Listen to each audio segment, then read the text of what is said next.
Every live event is filled with moments of excitement. LiveSource is a new game-changing app that allows you to create auctions instantly during these moments, as the crowd's excitement is at a fevered pitch. Comes back with his second triple of the game. Imagine, after spectacular moments, you could remove any item from the field of play and place it into a live auction in less than a minute while the game is still on.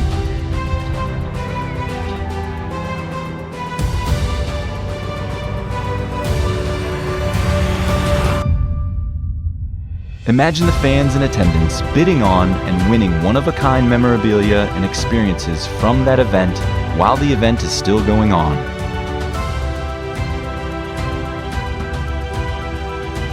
LiveSource handles the heavy lifting so that there are no limits on what can be sold or when it can be sold.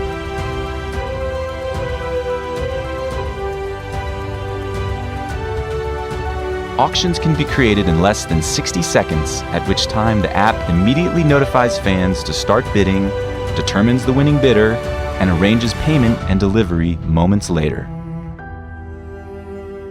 Excite your audience with highly shareable moments. Motivate more fans to attend your event, increase revenue. With LiveSource, it's as easy as 1, 2, 3.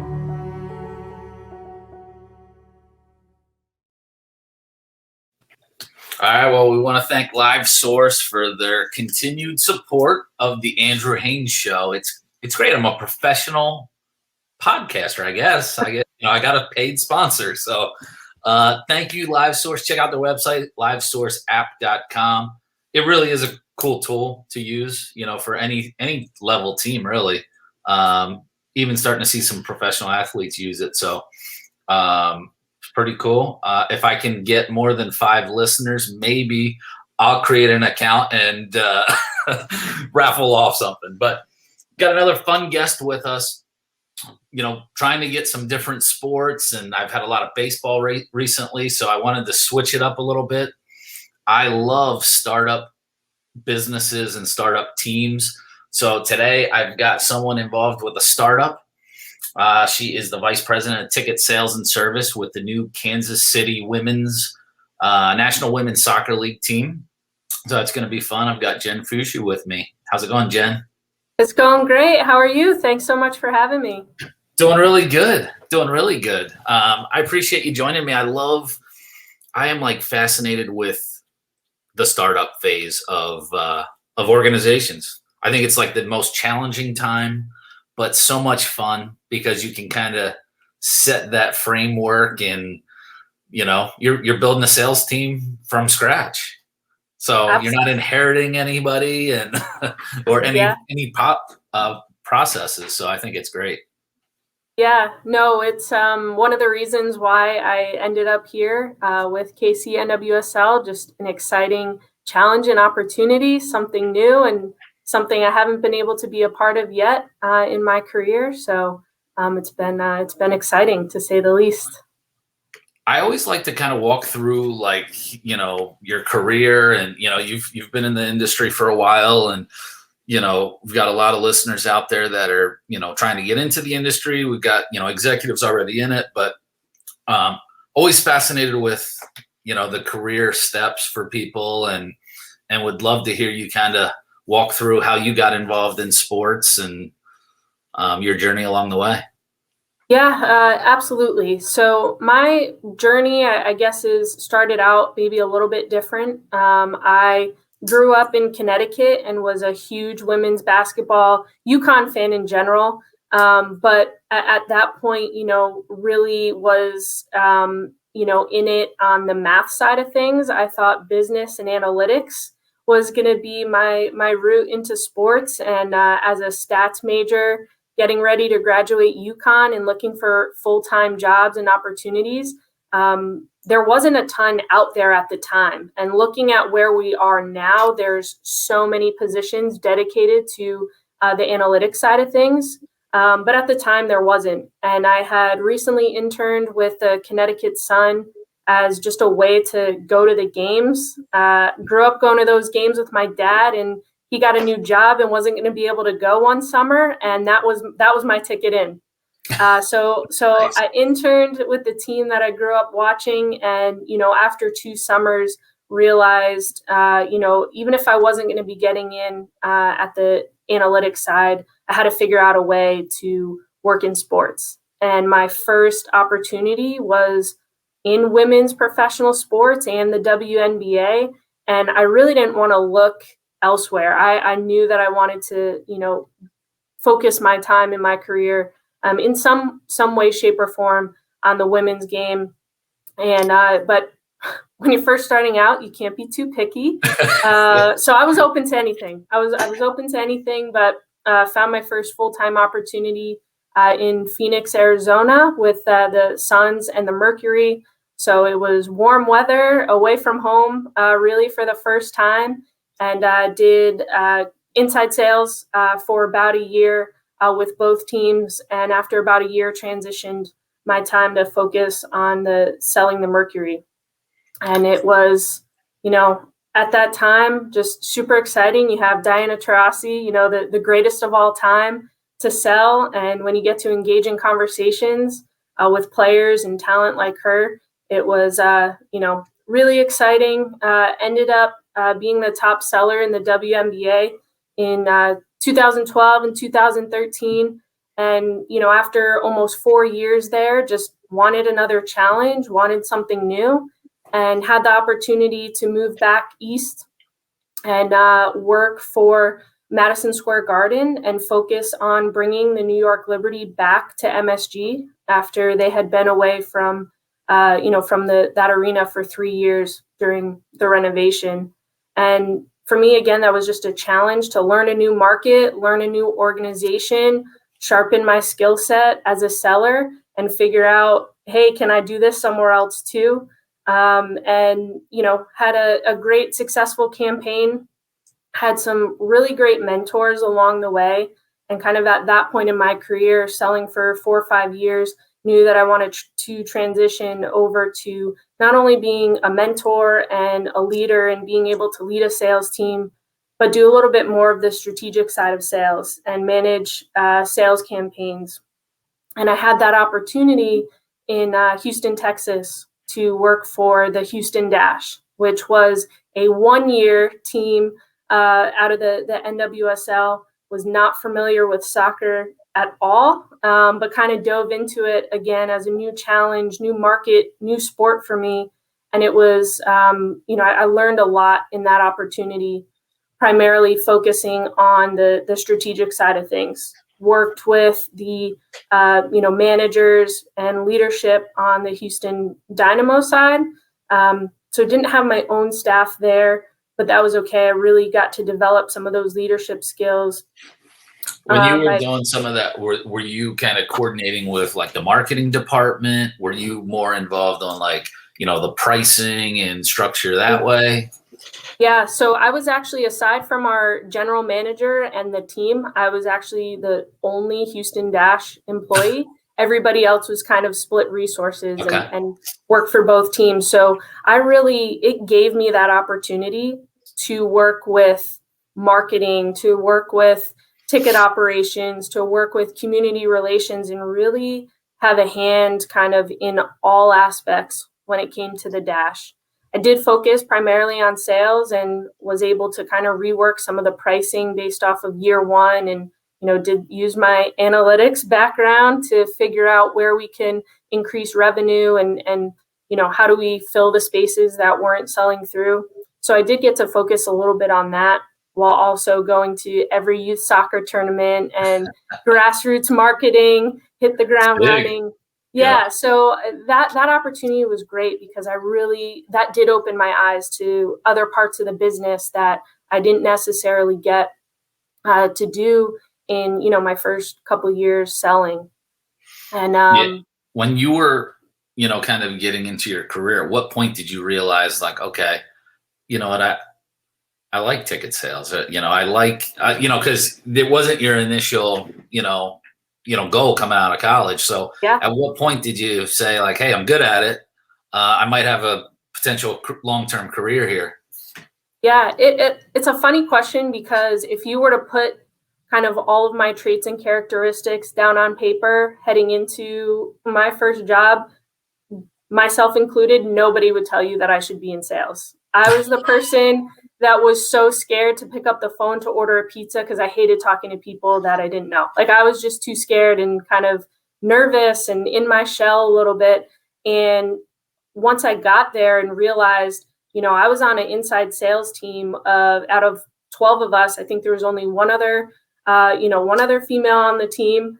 And you're surrounded by, these loud guys that are having conversations all day long. And it forced me to kind of, come out of my shell a little bit. And I realized that selling wasn't, what I thought it was. It was really about building relationships, creating genuine connections. For me, sharing the love of women's basketball with other people every single day. And, when you kind of combine that with hard work, grinding it out, inside sales is nothing but grinding it out. I wanted to be the best, and really found that I genuinely loved it. And there was nothing more that gave me, that rush of every time you got a sale and got to ring the bell. Yeah, it was something that I was always chasing. So it was pretty early on that I fell in love with it. I wasn't great at it at first, but really found a love for it, and knew eventually that, hey, I was pretty good at it, good enough at it. And my ultimate goal is to help women's sports generate revenue, and on the flip side of things, be able to help others that are entering, into their career. And I really love the leadership and mentorship aspect of kind of the next steps in my career. How hard was it being, only like one of two, females working in the front office? I mean, was that like, did you kind of take that as like a challenge, or like, how did you kind of attack that? Because that could be intimidating for someone starting out, especially. Yeah, it was intimidating, and I was really nervous at first. And there was a couple days at the beginning that I kind of looked around and was like, can I do this? Right. But the team was so supportive. It was such a great group that I got to work with every single day. So the more that you get familiar with everybody, that some of that kind of goes away. But really, there was great women in leadership from the beginning that I got to see, both in Connecticut when I was interning. Aside from the GM, everybody there was, women in leadership. And same thing, kind of the thread to my career was Amber Cox, who is the president and COO with the Phoenix Mercury. Just really getting to kind of establish rapport with her from, early on. She was such a great mentor to me. So when you have those people that you get to connect with every single day, certainly makes those, that a little bit less scary going in. Well, and I think too, I get a lot of people ask me about, progression in career and things like that. And I always talk about how important relationships are. And perfect example, what you said with Amber. And, when someone like Amber, she finds someone that, kind of sees the vision, that's going to work hard, have the right, the right components to what she's looking for. When you do that and you have relationships, you have a job for life. And you build enough relationships, and you're always going to be okay from that standpoint when you do the right things and produce. So relationships, I just think are crucial. Yeah. And I think, a lot of people ask me about, being a mentor or what to look for in a mentor, or they just want someone that's going to just kind of be there to kind of carry them through and show them the way. And what I've learned in, being, having a mentor and someone like Amber, but also being a leader at this point, is that those relationships have to go both ways. Like, you have to show up for them just as much as you're wanting them to show up for you. And it's something that I think, as you're trying to seek out a mentorship, I believe in being also very genuine. Like, that's the way you're going to find really good mentors, when you are genuine and authentic in your approach in doing so, and also making sure that it's a two-way relationship. Like, you have to show up just as much as you're hoping that they show up for you. Yeah, I mean, because you could tell if somebody isn't like I get hit up a lot, like, hey, can you help me out, this and that, and it's like you could tell the ones that are like you said, genuine and really are soaking it in and putting the effort in and taking the criticism or suggestions and trying to better themselves. And I mean, I think that's a big part of it, not just, it's like I always talk with people about, like, you don't join a nonprofit board just to put it on, the resume. I mean, do it, to, help out a specific cause that you're passionate about. And kind of the same thing here. So no, I think that's good. So when did you kind of have your first leadership role? Yeah, so kind of heading out of Houston, and had spent almost 4 years there as well on the strategic side of things. Did have the opportunity to, once again, I love to hop around the country, but go back home and be with around family and work for the Connecticut Sun again, where it started it all. Kind of was 360 at that point, but had the opportunity to continue to develop things on the strategic side of the business, but also, develop a team and work with a group of account executives. And, you don't really know what to expect once you're going into it. You kind of have all these ideas of what you're going to do, what you're not going to do, right, and how it's going to work. And you get thrown in, and it's just certainly not the case. So that was my first opportunity to really, have a team of people that I got to work with every single day. And it was hands down my favorite part of the job. I love generating revenue. I love behind the scenes access to the team. And I love all the cool things that come along with sports, but getting to work with my team every single day and develop those relationships has always been, my favorite part of the leadership position. Were you kind of like a seller and leader, or just solely leadership? At that point, I was pretty much focused in leadership. Of course, would continue to have conversations and relationships, or start conversations to generate revenue. But at that point, was primarily focused on it as a day-to-day manager. What kind of differences did you see kind of between the different markets you've been in, and even like the different sports from a sales perspective and kind of just, lead generation? Yeah, I think there's definitely differences when we're talking about Phoenix, we're talking about Houston and New York City, which is its own animal. Right. There are certainly the differences and nuances of each of those markets. I think Connecticut, even though I was so familiar with it, grew up there, had no idea what that market was going to be like in terms of sales. And we like to say that, Connecticut was the women's, basketball capital of the world, and it's the fan base and the support from that fan base is unreal. But when it comes to ticket sales and strategy and lead generation, it's completely different, and it was completely different from anywhere that I had been.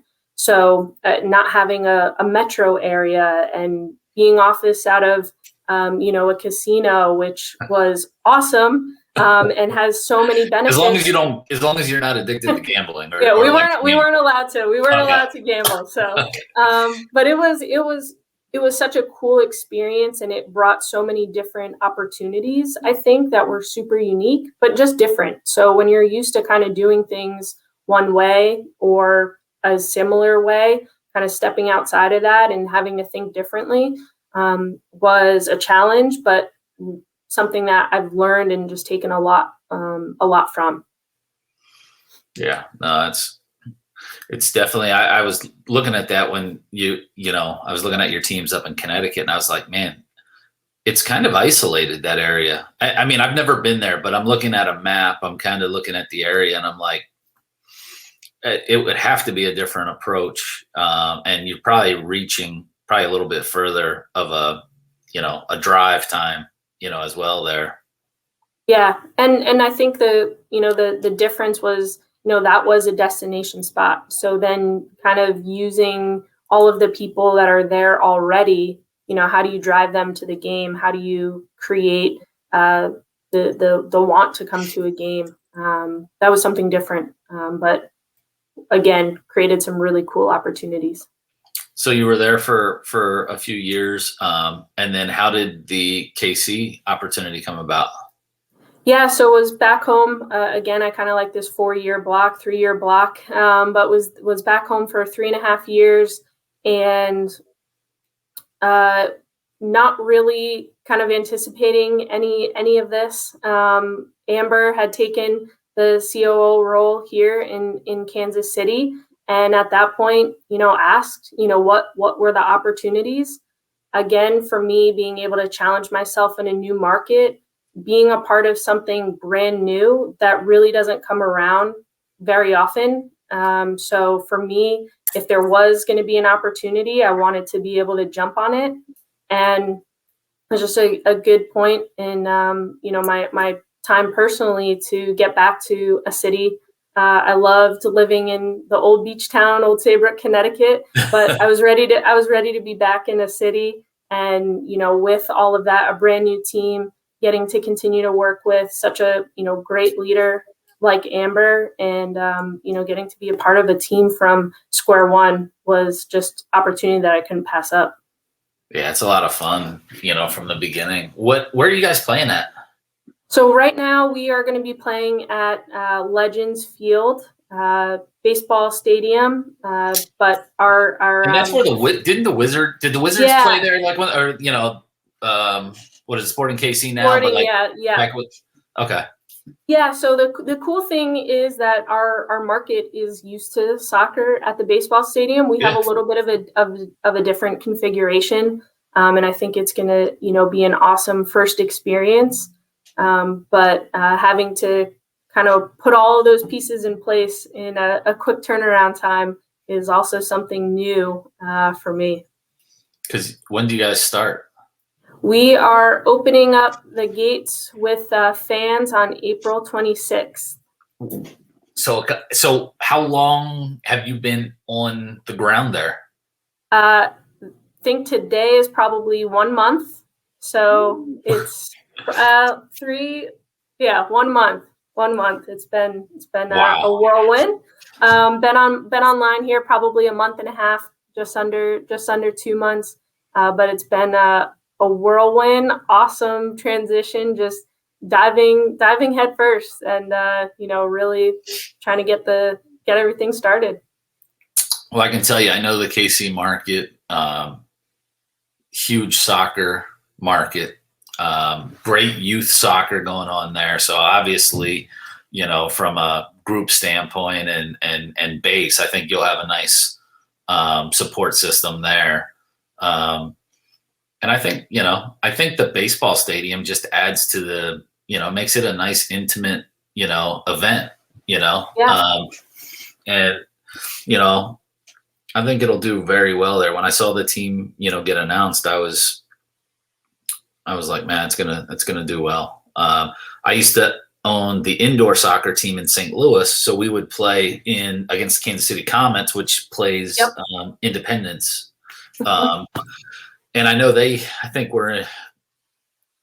they might have been involved with a women's team back a while ago, but my number one ticket seller came from Kansas City. And so very cool. So, I know that market, plus I wanted to buy that team at one point, but I just think it's a great market. I think you're going to do really well. Yeah. So kind of coming in, like, do you have like a bunch of like tools, like as far as like software or different like platforms that you use to help you from management to actually selling, lead generation, any of that kind of stuff? So we're again kind of starting from square one. My first week was our on sale for deposits. So the great news is this, to your point, the market is phenomenal. We've been welcomed with open arms. People are just so excited to have women's soccer back in Kansas City. I could tell right away just how passionate just the sports fans are here. And it's been such a great, such a great welcome. But we went on sale with our deposits, and at the same time, we really are building out all of the process, getting new platforms and technology, and everything. Every single day, it looks like we're trying to amp up what we're using, and we're staffing up right now, so bringing in new people every single week, which is exciting. Right now, it's just been just myself on the sales and service side. We get to welcome 2 account executives next week, which I'm super excited for. But really, it's about trying to figure out how we can be the most efficient with, while we're still building, to get us to a place where we know we can be. Are you looking to add more on the entry level ticket sales? And if you have jobs posted, send them, because I can help share that and get you some more resumes. Yeah, absolutely. So, and looking to fill another position here in the immediate future, and I'm confident over the next couple months or so we'll be even ramping up even more in terms of entry level. Starting from square one, it's great to have some experience, but I also love creating an environment of learning and growth. And no matter where you're at in your, progression, that's something that is so important to me, is being able to build that opportunity for growth and help people get to wherever their next steps are. So whether it's entry level or fall somewhere in between, definitely, open to everybody kind of joining the squad. When you're looking for staff, what kind of, characteristics or background do you like to see? So for me, I think maybe it's a little bit different in terms of what I look for, especially hiring for a sales position. I think knowing myself that I wasn't going to check off all these, traits and characteristics and be like, yes, she's a great salesperson. I think I try to look for some, different aspects. I don't want a staff of all the same type of people or all the same type of seller. I want, based on what we have currently, if we need to fill a role, I'll kind of take a look at what our strengths are currently and look to fill that gap. Trying to fill a full team of the same type of seller and the same type of personality, I found is not really going to work for the long term. So it really does depend. But the number one thing that I look for is just somebody that's going to be a great teammate and someone that is going to be genuine and authentic. And I always begin conversations with a quick phone call, and I call it a vibe check, but really you're going to know right off the bat if it's going to be a good fit for both people. I'm obviously looking for a great fit here, but my goal and hope is that whoever I'm speaking with is also looking for a good fit for them, and not trying to fit, that square peg into a round hole just because it's an opportunity. It's a job, right? Yeah. Exactly. So really trying to figure out all those pieces in the initial conversation, and being a great teammate, and knowing that, and that just means that your teammates can rely on you, that you can be vulnerable and make mistakes as we're learning and growing and selling.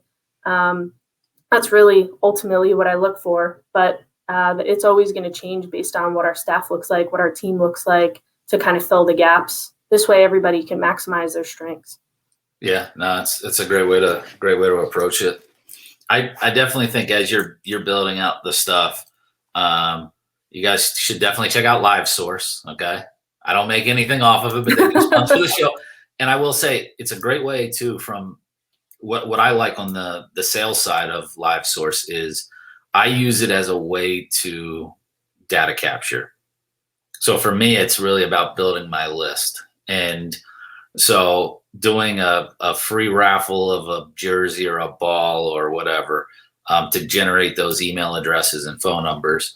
And then too, once you get more into it and you do have items to actually raffle off, you can make money. But I primarily use it as a way to build that initial list. And, I'm trying to I want to use that as my enter to win at all my community events. just because I'm tired of, and I'm sure there's a lot of teams that have the technology, but I've always had the paper and enter to win. And then Yeah. I'd have interns inputting all that stuff.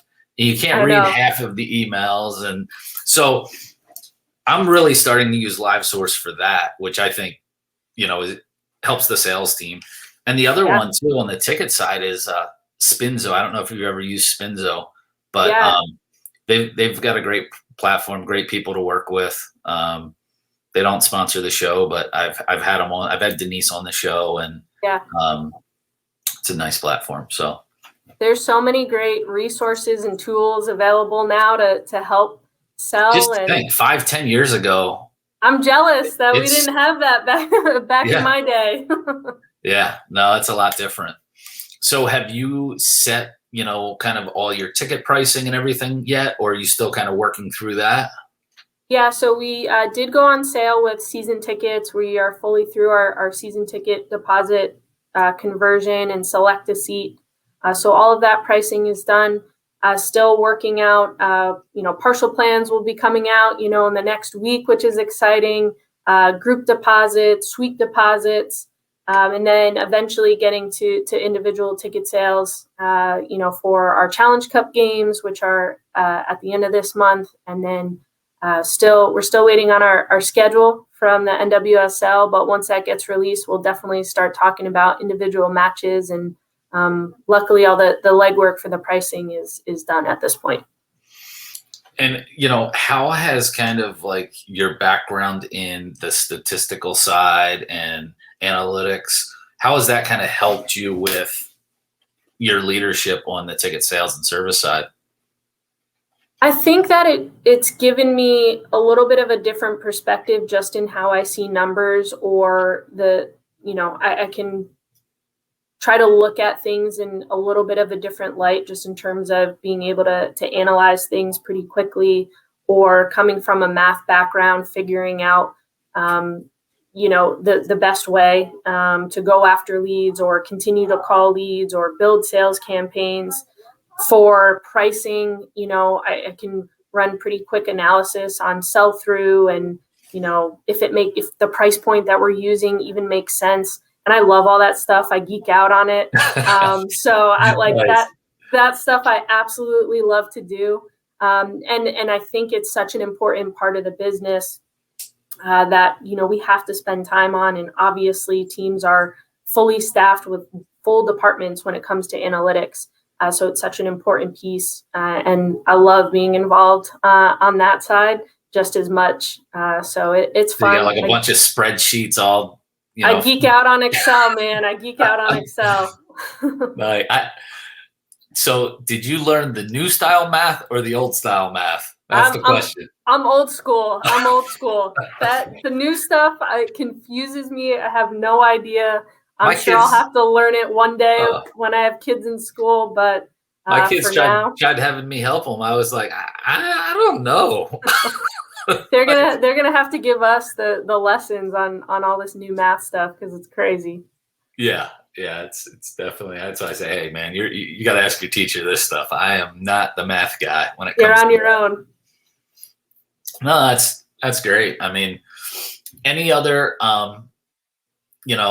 kind of challenges that you've kind of come across in kind of launching the new team? It's like there's a lot of unknowns, I would think, so you're throwing stuff out there and hoping that it works, right? I mean, yeah, and you gotta...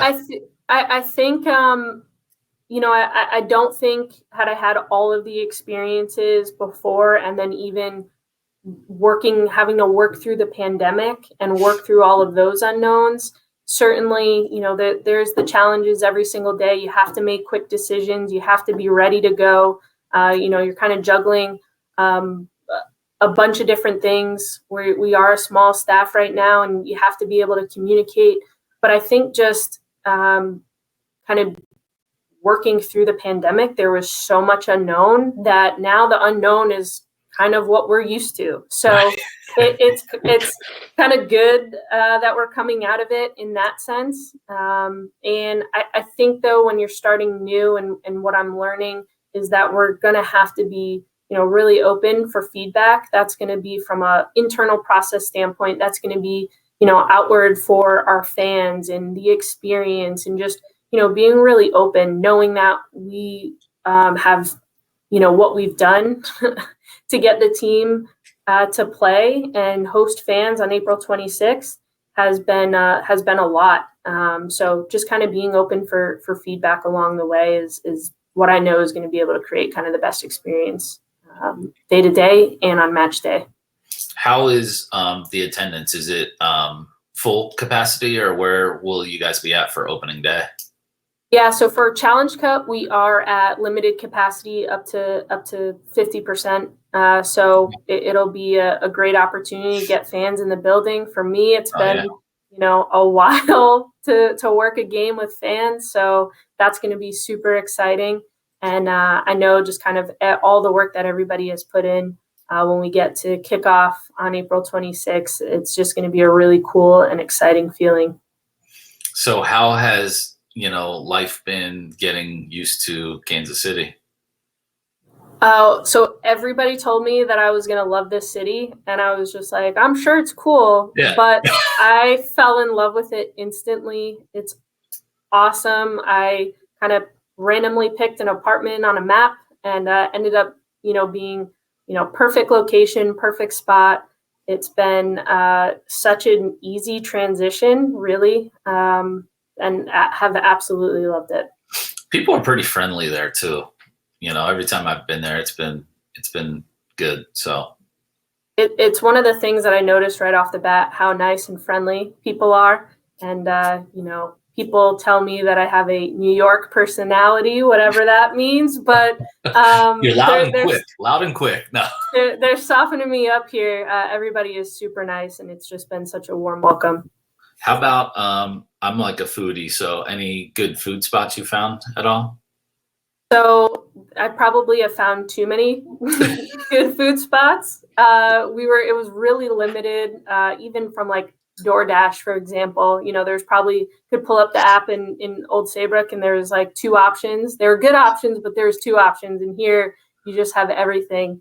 I've become a big fan of Lulu's Noodles in downtown. That's been a go-to spot. Okay. But really everywhere we've tried has been amazing. That's what I love about traveling and going to new cities too. It's just like every area is just, it's got their little things that make them, what they are, different styles. And it's, I haven't had the barbecue yet though. I need to you gotta try that. Yeah, try that. I'm trying to think of what place I've had out there. It was pretty good, but St. Louis has some really good ones. So, but no, I live right by Disney, so I have like 2 million restaurants all around me, and we can never figure out what to get. So, when it's tough to make decisions when there's so many options. And they're all good. You're like, oh, that would be great. So with that. Yeah. No, that sounds great. I mean, I'm excited to kind of see the team develop, and excited to we've been connected with you on LinkedIn for a few years, so I've kind of seen you rising up. So it's great to see that progression, and you've been with some great organizations and, like you said, leaders. So I mean, that's a big part of it. So just keep up the good work.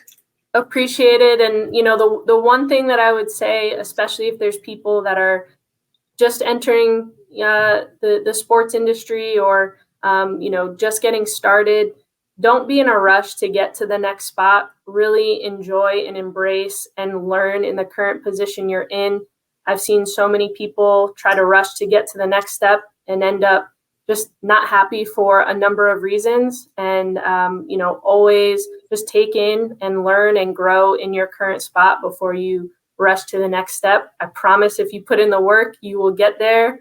But that's one thing that I always like to say and mention, because I just think we look past that a lot and miss out on the opportunity that you're in looking for the next one. Yeah, you just got your foot in. Now you're already half out. you know. Exactly. You're not gonna put the right effort in, or it's not gonna come across the right way. So I definitely agree with that. But appreciate you having me on here. It's been awesome to chat, and excited to continue to listen to the show. Yeah, appreciate it.